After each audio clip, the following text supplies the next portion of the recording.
قال کہا کلا ہرگز نہیں فاذهبا پس جاؤ تم دونوں بھی آیاتنا ہماری نشانیوں کے ساتھ انا بے شک ہم معکم تمہارے ساتھ ہیں مستمعون سننے والے ہیں۔ انہوں نے جب کہا نا کہ جو میرے سے قتل ہو گیا تھا جو لڑ رہے تھے دو، ایک بنی اسرائیل کا شخص ایک فرعونی کا شخص، اور جب اس کو مکہ مارا تھا وہ جاں بحق ہو گیا تھا اور یہ بھاگ گئے تھے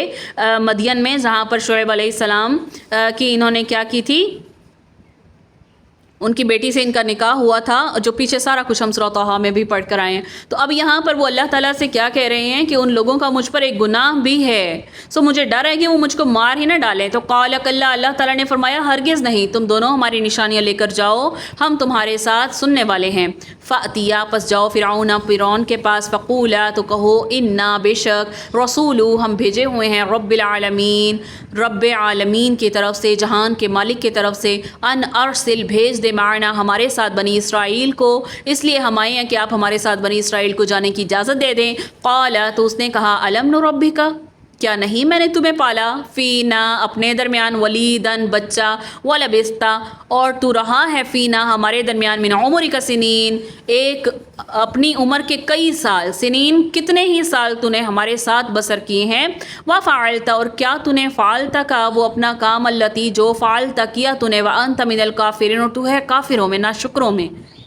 کافروں سے مراد یہاں پر کافر نہیں کہیں گے، کفر کرنے والے نہیں، ناشکرے ہو، یعنی تم نے برسوں ہمارے ہاں عمر بسر کی ہے، تم نے ایک اور کام کیا تھا جو کیا تو کیا تم ناشکرے ہو۔ قال کہا فعلتها کیا تھا میں نے اس کو، اذا وانا اور اس وقت میں کیا تھا، من الضالین گمراہوں میں سے تھا، مجھ سے خطا ہوئی تھی اور میں خطا کاروں میں سے تھا۔ تو اب کئی باتیں اس میں وہی ہیں جو کئی مرتبہ ریپیٹ ہو چکی۔ اللہ تعالیٰ نے سب سے پہلے انہیں تسلی دی، تم دونوں جاؤ، میرا پیغام اس کو پہنچاؤ، تمہیں جو اندیشے لاحق ہیں ان سے میں تمہاری حفاظت کروں گا۔ تو آیات سے مراد دلائل ہیں، اور یہ کہ جن سے ہر پیغمبر کو آگاہ کیا جاتا ہے، معجزات جو ان کو دیے گئے، جیسے کہ ید بیضا ہیں اور عصا ہیں، یعنی تم جو کچھ کہو گے اس کے جواب میں جو کچھ وہ کہے گا ہم سن رہے ہوں گے، اللہ تعالیٰ نے فرمایا، اس لیے گھبرانے کی کوئی بات نہیں ہے، ہم تمہیں فریضہ رسالت سونپ کر تمہاری حفاظت سے بے پرواہ نہیں ہو جائیں گے۔ پھر فرمایا فرعون نے موسیٰ کی دعوت پر، مطالبے پر غور کرنے کی بجائے ان کی تحقیر کرنا شروع کر دی، مذاق اڑانا شروع کر دیا، حقارت کے ساتھ کہنے لگا کہ تو وہی نہیں ہے جو ہماری گود میں ہمارے گھر میں پلا ہے جبکہ ہم بنی اسرائیل کے بچوں کو قتل کر ڈالتے تھے۔ تو بعض کہتے ہیں کہ 18 سال فرعون کے محل میں آپ نے بسر کیے تھے، اور بعض کے نزدیک 30 سال ہیں، بعض کے نزدیک 40 سال ہیں، یعنی اتنی عمر ہمارے پاس گزارنے کے بعد چند سال ادھر ادھر رہ کر اب تم نبوت کا دعویٰ کرنے لگے ہو۔ پھر اس کے بعد کہا وَفَعَلْتَ فَعَلْتَكَ الَّتِي فَعَلْتَ وَأَنْتَ مِنَ الْكَافِرِينَ، پھر تو اپنا وہ کام کر گیا ہے جو کر گیا، اور تو تم کیا ہے، ناشکروں میں سے ہے، یعنی پھر ہمارا ہی کھا کر ہماری ہی قوم کے ایک آدمی کو قتل کر کے ہماری ناشکری بھی تو نے کی ہے۔ قال تو کہا موسیٰ نے کیا کہا، جواب دیا میں نے اس کام کو اس وقت کیا تھا جب میں بھولے ہوئے لوگوں میں سے، بھٹکے ہوئے لوگوں میں سے، راہ بھولے ہوئے میں سے تھا، یعنی یہ جو قتل میرے سے ہو گیا تھا یہ ارادتاً نہیں تھا، بلکہ ایک مکہ ہی تو مارا تھا جو اسے مارا گیا تھا جس سے اس کی موت واقع ہوئی تھی، اور دوسرا یہ واقعہ بھی نبوت سے پہلے کا تھا جبکہ مجھ کو علم کی یہ روشنی نہیں دی گئی تھی۔ فَفَرَرْتُ پس بھاگ گیا تھا میں، مِنْکُمْ تم سے، لَمَّا جب خِفْتُکُمْ تم سے ڈرا، فَوَهَبَ پس دیا لی مجھ کو ربی میرے رب نے، حکماً حکم، وَجَعَلَنِی اور کیا مجھ کو من المرسلین پیغمبروں میں سے کیا، یعنی پہلے جو کچھ ہوا اپنی جگہ، لیکن اب میں اللہ کا رسول ہوں، اگر تم میری اطاعت کرو گے تو تم بچ جاؤ گے، اس کے علاوہ تمہاری ہلاکت جو ہے تمہاری مقدر ہو جائے گی۔ وَتِلْکَ اور یہ نعمتن یہ نعمت ہے، تمنہا احسان رکھتا ہے تو اس کا، علیہ میرے اوپر، ان ابتا یہ کہ غلام کر رکھا ہے بنی اسرائیل کو، یعنی یہی احسان ہے جو آپ مجھ پر رکھتے ہیں کہ آپ نے بنی اسرائیل کو غلام بنا رکھا ہے، یعنی یہ اچھا احسان ہے جو تو مجھے جتلا رہا ہے کہ مجھے تو یقیناً تو نے غلام نہیں بنایا اور آزاد چھوڑے رکھا، لیکن میری قوم کو غلام بنا رکھا ہے، تو اس ظلم عظیم کے مقابلے میں اس احسان کی آخر کیا حیثیت ہے۔ قال کہا فرعون نے وما اور کیا ہے رب العالمین عالموں کا رب. فرعون نے کہا تمام جہانوں کا مالک کیا. اس نے بطور استفہام کے نہیں کہا تھا، یہ سوالیہ جملہ نہیں ہے، سوال نہیں کرا، بلکہ اس نے تکبر کرتے ہوئے، کیونکہ اس کا دعویٰ یہ تھا نا کہ میں اپنے علاوہ تمہارے لیے کوئی اور معبود جانتا ہی نہیں، میں اپنے سوا تمہارے لیے کوئی اور معبود جانتا ہی نہیں. سورہ قصص میں آئے گا. تو یعنی کیا تمام جہانوں کا مالک کیا؟ قال کہا رب السماوات والارض، آسمانوں اور زمین کا مالک، وما بینہما اور جو ان کے درمیان ہے، ان کنتم موقنین اگر تم ہو یقین کرنے والے. قال کہا لمن ان لوگوں کے لیے حولہ اس کے گرد تھے، الا تستمعون کیا نہیں تم سنتے، کیا تم سنتے نہیں؟ قال کہا ربکم تمہارا پروردگار، ورب آبائکم اور تمہارے باپوں کا رب، اولین تمہارے پہلوں کا. موسیٰ نے کہا کہ تمہارا اور تمہارے پہلے باپ دادا کا مالک. قال تو اس نے کہا ان بے شک رسولکم یہ پیغمبر تمہارا، الذی جو کہ ارسل بھیجا گیا ہے، الیکم تمہاری طرف، لمجنون یہ کیا ہے، یہ باولا ہے، یہ دیوانہ ہے. یعنی کیا تم اس بات پر تعجب نہیں کرتے کہ میرے سوا بھی کوئی اور معبود ہے؟ یعنی فرعون نے اپنے آس پاس والوں سے کیا کہا تھا، کیا تم سن نہیں رہے یہ کیا کہہ رہے ہیں؟ یعنی یہ کہہ رہے ہیں کہ میرے علاوہ کوئی اور بھی معبود ہے. قال ربکم ورب آبائکم الاولین تو موسیٰ نے فرمایا وہ تمہارے اور تمہارے اگلے باپ دادوں کا بھی پروردگار ہے. قال ان رسولکم الذی ارسل الیکم لمجنون تو فرعون نے کیا کہا، تمہارے یہ رسول جو تمہاری طرف بھیجا گیا ہے یہ کیا ہے، دیوانہ ہے. قال رب المشرقی تو کہا پروردگار مشرق کا، والمغربی اور مغرب کا، وما بینہما اور جو کچھ ان کے درمیان ہے، ان کنتم تعقلون اگر تم عقل رکھتے ہو، سمجھ رکھتے ہو، جو کچھ بھی زمین و آسمان میں ہے، جو کچھ ان کے درمیان میں ہے، سب کا مالک بشرطے کہ تم کو سمجھ ہو، اگر تم عقل رکھو. یعنی جس نے مشرق کو مشرق بنایا، جس نے ستارے بنائے جو اس میں طلوع ہوتے ہیں، اور مغرب کو مغرب بنایا جس میں ستارے جو ہیں غروب ہوتے ہیں، اسی طرح ان کے درمیان جو کچھ ہے ان سب کا رب، ان کا انتظام کرنے والا بھی وہی رب ہے، اگر تم عقل رکھتے ہو، اگر تم سمجھتے ہو. قال کہا لئن اتخذت کہ اگر تو پکڑے گا الہن معبود غیری میرے علاوہ، لاجعلنک البتہ میں تمہیں کر دوں گا، من المسجونین سجن سے ہے. آپ نے سورہ یوسف میں بھی پڑھا ہے، سجن کسے کہتے ہیں، قید میں. تو میں تمہیں کیا کر دوں گا، میں تمہیں قید خانے میں ڈال دوں گا. فرعون نے جب دیکھا کہ موسیٰ علیہ السلام مختلف انداز سے رب العالمین کی ربوبیت کاملہ کی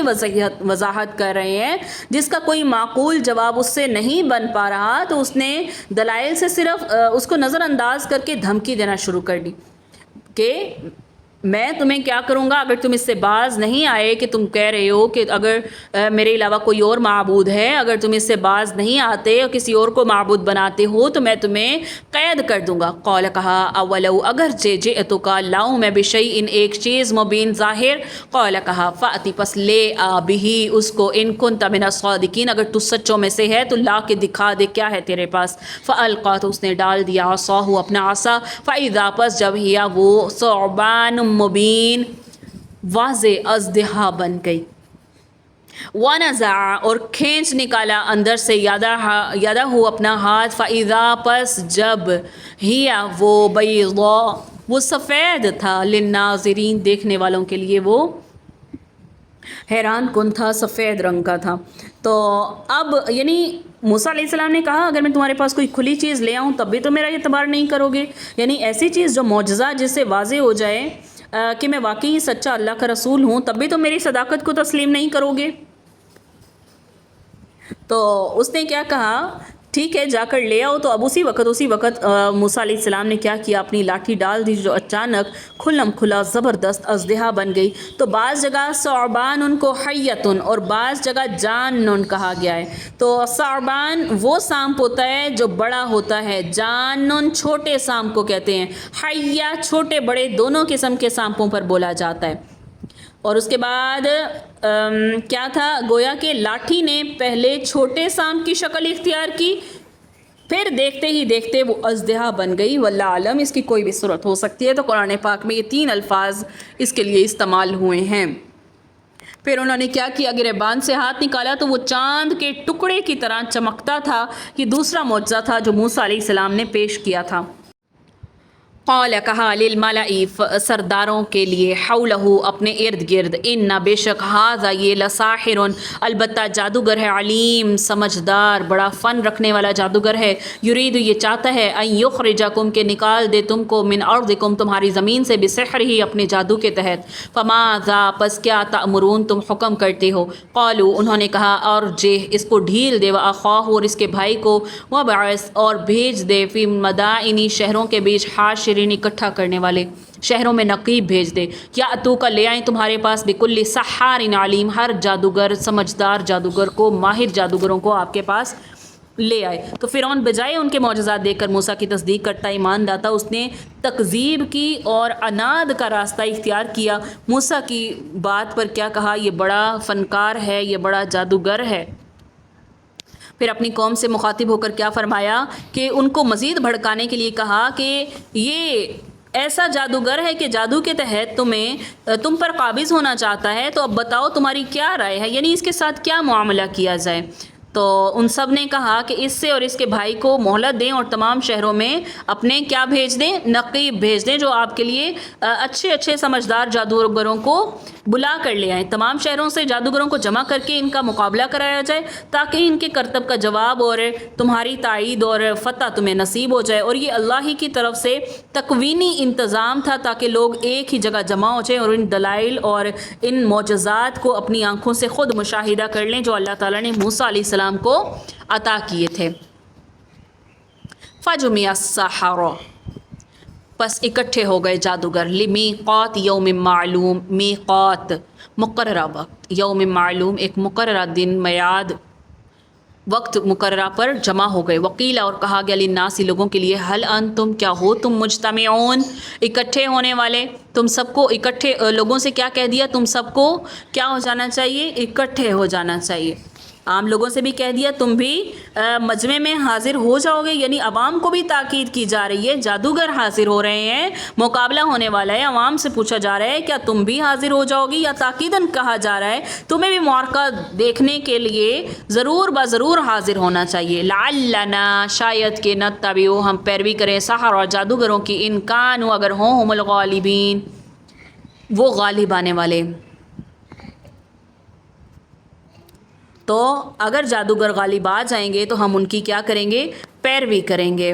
فلما پس جب جاء السحرۃ آئے جادوگر، قالوا کہنے لگے، لفرعون فرعون کو، ان کیا مقرر ہوگا، لنا ہمارے لیے، لاجرن کوئی بدلہ، کوئی صلہ بھی ہوگا، ان کننا اگر ہم ہوں گے، نحن الغالبین اگر ہم غالب ہوں گے تو کیا ہمیں بھی کوئی اجر ملے گا، کوئی ہمیں بھی انعام ملے گا۔ قال کہا، نعم جی ہاں، وانکم اور بے شک تم، اذن اس وقت، لمن المقربین میرے مقرب بندوں میں کیا ہو جاؤ گے، داخل ہو جاؤ گے۔ موسیٰ علیہ السلام کی طرف سے جادوگروں کو پہلے اپنے کرتب دکھانے کے لیے کہا گیا، آگے آ رہا ہے اس کا ذکر۔ قال کہا، لہم ان کے لیے موسیٰ نے، القو ڈالو، ما جو کچھ، تم ملقون ڈالنے والے ہو، موسیٰ نے کہا جو چیز ڈالنا چاہتے ہو ڈالو، فالقو تو انہوں نے ڈالی، حبالہم اپنی رسیاں، وعصیہم اور اپنی لاٹھیاں، وقالوا اور انہوں نے کہا، بعزتی عزت کے ساتھ، فرعون کے، بعزتی یہاں پر بعزت فرعون، یہاں پر ہے فرعون کے جلال کی قسم کھا کر، انا لنحن الغالبون بے شک ہم جو ہیں ہمیں غالب ہونے والے ہیں۔ فالقا پس ڈالا موسیٰ نے، عصاہ اپنا عصا، فاذا پس جب ہی وہ کیا ہو گیا، ناگہاں، تلقف نگلتا گیا، ماں جو کچھ، یافکون جو جھوٹ باندھا تھا انہوں نے، فالقی السحرۃ پس اوندھے گر گئے سحرہ جادوگر، ساجدین سجدے میں، قالوا انہوں نے کہا، آمنا ہم ایمان لائے، برب العالمین دونوں جہانوں کے مالک پر، رب پر ہم ایمان لائے، رب موسیٰ و ہارون رب موسیٰ اور ہارون پر۔ موسیٰ علیہ السلام کی طرف سے جادوگروں کو پہلے اپنے کرتب دکھانے کے لیے کہنے میں حکمت کیا تھی، ایک تو ان پر یہ واضح ہو جائے کہ اللہ کا پیغمبر اتنی بڑی تعداد میں اتنے جادوگروں کا اجتماع ان کے ساحرانہ بازیوں سے خوف زدہ نہیں ہوتا، اور دوسرا یہ مقصد بھی ہو سکتا تھا کہ جب بعد میں اللہ کے حکم سے یہ ساری بازیاں جو ہیں یہ ختم ہو جائیں گی تو دیکھنے والوں پر اس کے اچھے اثرات مرتب ہوں گے، تو شاید اس طرح زیادہ لوگ اللہ پر ایمان لے آئیں، تو ایسا ہی ہوا، بلکہ جادوگر ہی سب سے پہلے ایمان لے آئے۔ ان جادوگروں کو اپنی کامیابی کا، اپنی برتری کا اتنا یقین تھا کہ کہنے لگے ہمارے لیے کیا انعام ہوگا۔ تو اب یہاں ان الفاظ سے ظاہر ہے کہ اللہ تعالیٰ نے موسیٰ علیہ السلام کو تسلی دی تھی کہ گھبرانے کی ضرورت نہیں ہے، ذرا اپنی لاٹھی زمین پر پھینکو پھر دیکھو، کیونکہ لاٹھی کا زمین پر پھینکنا تھا کہ اس نے خوفزدہ اژدہے کی شکل اختیار کر لی، ایک ایک کر کے ان کے سارے کرتبوں کو وہ نگل گیا جو کہ انہوں نے اس میدان میں ڈالی تھیں۔ تو فوراً کیا ہوا کہ وہ جو جادوگر تھے فوراً سجدے میں گر گئے اور ایمان لے آئے۔ تو فرعون کے لیے یہ واقعہ بڑا عجیب اور بے حد حیرت ناک تھا۔ جن جادوگروں کے ذریعے وہ فتح اور غلبے کی آس لگائے بیٹھا تھا، وہی نہ صرف مغلوب ہو گئے بلکہ موقع پر ہی اس رب پر ایمان لے آئے جس نے موسیٰ اور ہارون کو دلائل اور معجزات دے کر بھیجا تھا۔ لیکن بجائے اس کے کہ فرعون بھی غور و فکر سے کام لیتا، ایمان لاتا، اس نے پھر سے تکبر کا، دشمنی کا رستہ اختیار کیا، جادوگروں کو ڈرانا دھمکانا شروع کیا اور کہا کہ تم سب اسی کے شاگرد لگتے ہو، تمہارا مقصد یہ معلوم ہوتا ہے کہ اس سازش کے ذریعے تم یہاں پر آئے ہو، تو الٹے میں کیا کروں گا، میں تم لوگوں کو سزا دوں گا الٹے طور پر، یعنی ہاتھ پاؤں کاٹنے کا مطلب الٹے طور پر، یعنی دایاں ہاتھ بایاں پاؤں یا دایاں پاؤں اور بایاں ہاتھ میں کاٹ دوں گا، اور پھر میں کیا کروں گا، سولی پر چڑھاؤں گا۔ یعنی ہاتھ پیر کاٹنے سے بھی اس کی جو ہے، اس کا جو غصہ ہے اس کو ٹھنڈک نہ ہوئی، تو مزید اس نے سولی پر بھی لٹکانے کا اعلان کر دیا۔ آگے اس کا ذکر آ رہا ہے، آگے دیکھیں، قال کہا آمنتم ایمان لائے ہو تم لہو اس کے لیے، قبل پہلے ان آذن لکم یہ کہ میں تمہیں اجازت دوں، انہو بے شک وہ، لکبیرکم الذی البتہ بڑا ہے تمہارا، علمکم جس نے سکھایا ہے تم کو، سحر جادو، کہ میں تمہیں اجازت دوں اس سے پہلے ہی تم اس پر ایمان لے آئے ہو، بے شک یہ تمہارا بڑا ہے جس نے تمہیں جادو سکھایا ہے۔ فَلَسَوْفَ پس البتہ جلد ہی، تعلمون تم جان لوگے، لَأُقَطِّعَنَّ البتہ میں کاٹوں گا، أَيْدِيَكُمْ تمہارے ہاتھوں کو، وَأَرْجُلَكُمْ اور تمہارے پیروں کو، من خلاف مخالف سمت سے، وَلَأُصَلِّبَنَّكُمْ اور میں سولی پر چڑھاؤں گا تم کو، اجمعین تم سب کو سولی پر چڑھا دوں گا۔ قالوا انہوں نے کہا، لا ضیر نہیں ہے کوئی ضرر، نہیں ہے کوئی نقصان، انا بے شک ہم الی ربنا اپنے رب کی طرف منقلبون لوٹنے والے ہیں، انا بے شک ہم نطمع ہم تما رکھتے ہیں، ہم امید رکھتے ہیں، ان یغفر لنا کہ بخش دے گا ہمیں، ربنا ہمارا رب، خطایانا ہماری خطاؤں کو، ان یہ کہ کننا ہم ہیں اول المؤمنین پہلے ایمان لانے والے ہیں۔ اچھا، یہاں پچھلی آیت میں لفظ آیا ہے اول المؤمنین، ہم پہلے ایمان لانے والے ہیں، اس اعتبار سے کہ فرعون کی قوم مسلمان نہیں ہوئی، انہوں نے قبول ایمان میں سبقت نہیں کی جبکہ جادوگروں نے کر لی، اس لیے فرمایا اول المؤمنین ہم پہلے ایمان والے ہیں تو اللہ ہماری خطاؤں کو معاف کر دیں گے۔ وَأَوْحَيْنَا اور وحی کی ہم نے الی موسیٰ موسیٰ کی طرف، ان اسر بعبادی کہ رات کو چل میرے بندوں کو لے کر، انکم بے شک تم متبعون پیچھا کیے جاؤ گے، تمہاری تعقب، متبع اتباع کی جائے گی، تمہارا پیچھا کیا جائے گا، تمہارا تعقب کیا جائے گا۔ جب مصر میں موسیٰ علیہ السلام کا قیام لمبا ہو گیا، ہر طرف سے انہوں نے فرعون اور اس کے درباریوں پر حجت قائم کر دی، اس کے باوجود بھی ایمان لانے پر وہ تیار نہیں ہوئے، تو اب اس کے علاوہ کوئی چارہ نہیں رہ گیا تھا کہ انہیں عذاب سے دوچار کر دیا جاتا اور انہیں عبرت کا سامان بنا دیا جاتا۔ تو اللہ تعالیٰ نے موسیٰ علیہ السلام کو حکم دیا راتوں رات بنی اسرائیل کو لے کر یہاں سے نکل جائیں، اور فرمایا کہ فرعون تمہارے پیچھے آئے گا، پھر بھی گھبرانا نہیں ہے۔ وَفِرْعَوْنَ فَأَرْسَلَ پس بھیجے لوگ، فرعون نے، فی المدائن شہروں کے بیچ، حاشرین جمع کرنے کے لیے یا نقیب روانہ کیے، ان بے شک ہؤلاء یہ، لشرذمۃ البتہ ایک جماعت ہے، قلیلون تھوڑی، یہ لوگ تھوڑی سی ہی جماعت ہیں، وَإِنَّهُمْ اور بے شک وہ، لنا ہم کو، لغائظون البتہ غصے میں لانے والے ہیں، ہمیں غصہ دلا رہے ہیں۔ یہ بطور تحقیر کہا گیا، ورنہ ان کی تعداد تقریباً 6 لاکھ بتائی گئی ہے، یہ گروہ بہت ہی کم ہے۔ کون سا؟ بنی اسرائیل کا۔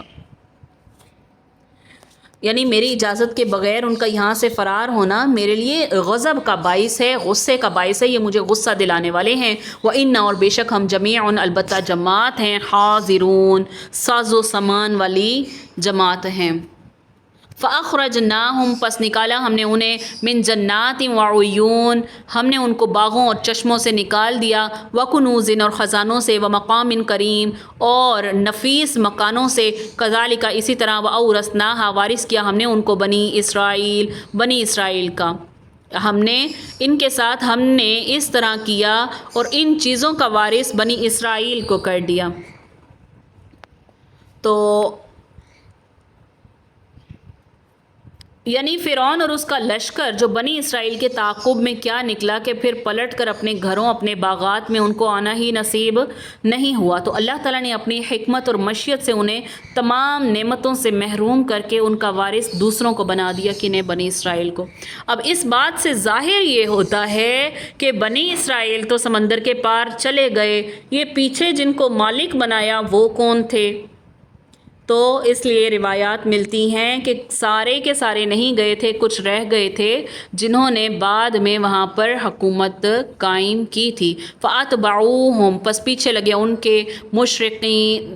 سورج نکلتے ہوئے، یعنی انہوں نے سورج نکلتی یعنی صبح کو ان کا تعاقب کیا۔ اچھا یہ مشرقین نہیں ہے، کاف دوسرا ہوتا تو یہ شرک کرنا مراد ہوتا، یہ مشرقین، مشرق سورج نکلتے وقت۔ فلما، پس جب طرا الجمعان، آپس میں دیکھنے لگیں جمعان، دو جماعتیں، قال کہا اصحاب موسیٰ، موسیٰ کے ساتھیوں نے، انا بے شک لمدرکون، البتہ پائے گئے ہیں، یعنی ہم پکڑ لیے گئے ہیں۔ جب انہوں نے دونوں جماعتیں آمنے سامنے دیکھیں تو وہ کیا کہنے لگے کہ ہم کیا ہیں، پکڑ لیے گئے ہیں۔ اچھا یہاں پیچھے دوبارہ دیکھیے، جو اقتدار اور بادشاہت فرعون کو حاصل تھی اس سے چھین کر ہم نے بنی اسرائیل کو عطا کر دی۔ تو اس سے مراد جو ہے یہ مصر جیسا دنیاوی جاہ و مال جو تھا مصر میں، وہ ہم نے بنی اسرائیل کو بھی عطا کیا، یہ بھی معنی ہو سکتا ہے۔ ایک روایت یہ ہے کیونکہ بنی اسرائیل مصر سے نکل جانے کے بعد مصر واپس نہیں آئے تھے، تو ہم نے اس کا وارث کسی دوسری قوم کو بنایا، یہ بھی ایک قول آتا ہے۔ لیکن یہاں سورہ شعراء میں جب بنی اسرائیل کو وارث بنانے کی صراحت آ گئی تو اس سے مراد بھی قوم بنی اسرائیل ہی ہوگی، مگر خود قرآن کی صراحت کے مطابق مصر سے نکلنے کے بعد بنی اسرائیل کو ارض مقدس میں داخل ہونے کا حکم دیا گیا تھا، جہاں 40 سال وہ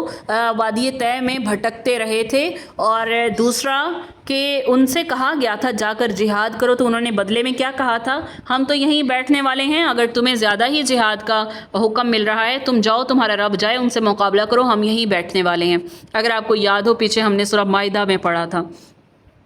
اس کے علاوہ موسیٰ علیہ السلام نے کچھ لوگوں کو بھیجا تھا کہ جا کر بیت المقدس یعنی وادی مقدس جو ہے مراد وہی مصر ہے، کون سی جگہ، مصر نہیں، کون سی جگہ ہے، فلسطین مراد ہے، مصر سے تو یہ نکلے ہیں نا، فلسطین جانا انہوں نے، ٹھیک ہے، تو فلسطین کو کہا گیا ہے کہ مقدس جگہ پر انہوں نے جانا ہے۔ تو اب یہاں پر مراد کہ بنی اسرائیل کو وارث کیا ہم نے، تو مطلب یہ بھی ہو سکتا ہے کہ ان جیسا مال و جاہ ویسی عزت ہم نے بنی اسرائیل کو بھی عطا کی۔ یہ دونوں روایات اس میں ملتی ہیں۔ فَأَتْبَعُوهُمْ مشرقین، تو اب انہوں نے سورج نکلتے یعنی صبح کو ان کو تعاقب کیا، جب دونوں جماعتیں ملیں تو ان کے ساتھی کیا کہنے لگے کہ ہم کیا ہو گئے، ہم پکڑ لیے گئے، یعنی جب صبح ہوئی فرعون کو پتہ چلا بنی اسرائیل راتوں رات یہاں سے نکل گئے ہیں، تو اس نے کیا کیا، سورج نکلتے ہی ان کے تعاقب میں نکل کھڑا ہوا، یعنی فرعون کے لشکر کو دیکھتے ہی گھبرا اٹھے، آگے سمندر ہے، پیچھے فرعون کا لشکر ہے، بچاؤ کس طرح ممکن ہے، اب دوبارہ وہی فرعون اور اس کی وہی غلامی ہوگی۔ قال کلا، تو موسیٰ نے کہا کلا، ہرگز نہیں، ان معی، بے شک میرے ساتھ، ربی، میرا رب ہے، سیہدین، وہ جلد ہی ہمیں راستہ دکھائے گا۔ فاوحینا، پس وہی بھیجی ہم نے، الی موسیٰ، موسیٰ کی طرف، ان اضرب، کے مار، بعصاک البحر،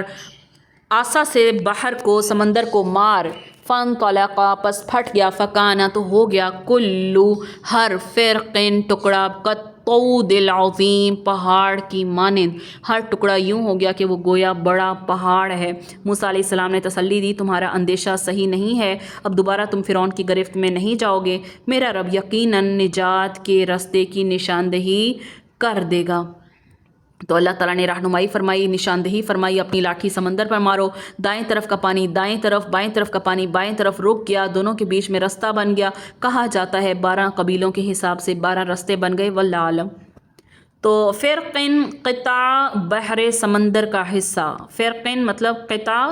یعنی سمندر کا حصہ، طود پہاڑ یعنی پانی کا ہر حصہ بڑے پہاڑ کی طرح کھڑا ہو گیا۔ یہ اللہ کی طرف سے معجزے کا صدور تھا تاکہ موسیٰ اور ان کی قوم فرعون سے نجات پا لے۔